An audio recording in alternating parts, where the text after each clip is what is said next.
right, Trent, thank you. Well, starting tomorrow night, the Melody Lane Performing Arts Center will start its weekend production of Les Mis. There'll be 4 shows at the Heights Center in Fort Myers. And joining us now is the Melody Lane Theater Director, Dana Alvarez. Dana, good to see you this morning. Hi, thanks for having me. So, Dana, Les Mis is kind of a complicated storyline with a big ensemble. How are the kids taken to the play? They have risen to the challenge. Our students are, for the most part, used to participating in comedy and upbeat, more modern musicals. So it's been really exciting for them to dive into a more classical style of singing and some really mature themes of sorrow and loss and redemption in the throes of a revolution.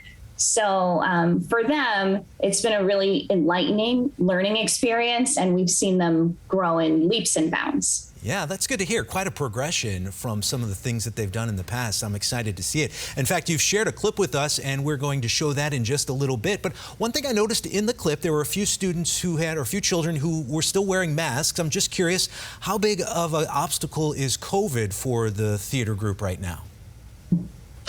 Well, it's been quite the obstacle for sure, especially after this Delta variant and the start of the school year. We had a lot of students who were ill, and we would cancel rehearsal for a week after being together for one day and come back and then cancel again. So we had 8 weeks to put on this production. We lost 2 of them, but they've been able to really step it up and do everything that they need to do.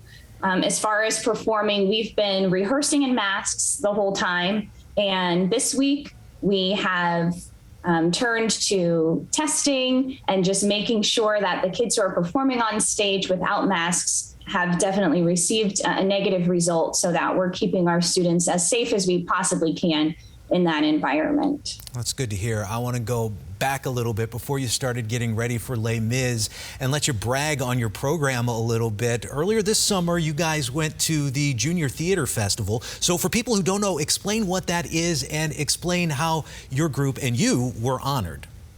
So JTF is the largest festival of youth theater in the entire world. So usually there's 6,500 people in Atlanta in January.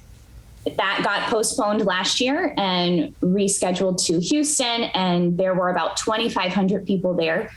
And so students from around the world present 15 minutes of a junior musical for adjudication for judges who are Broadway professionals, who work in LA, who work in London. And so students receive scores, they receive feedback, and awards. They get to do workshops, they get to see a lot of performances. So within our pod, they give awards for acting, singing, dancing, but then they give an overall award for the entire festival. And usually between 5 and 10 groups out of 100 will get recognized for that. And so it's the last award that they announce at the ceremony, and we kept hearing award after award, like, oh wait, no, that's not us.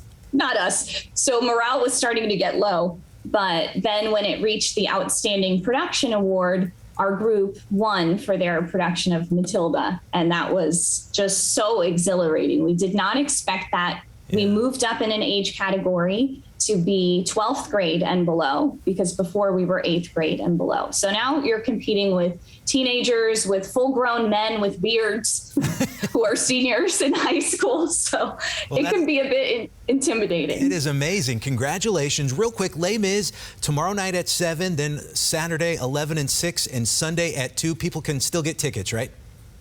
They can, yes, but they are flying. So make sure you visit our website. All right, Dana, thank you very much.